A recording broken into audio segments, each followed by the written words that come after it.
In this video, I will show you how to extract zip file on your Windows PC without any stress. Let me show you how. I'm going to use this zip file right here as an example. All you have to do is to make sure you click on the zip file that you want to extract.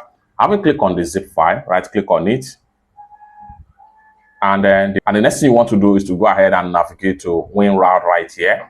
WinRAR, having navigated to WinRAR, go ahead and make sure you click on extract to the name of the folder is going to be in the front. Go ahead and click on it.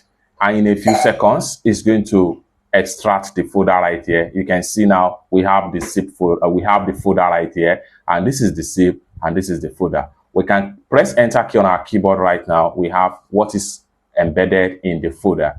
It's that simple. For more useful tutorial, tips and tricks on how to use your Windows PC, consider to subscribe.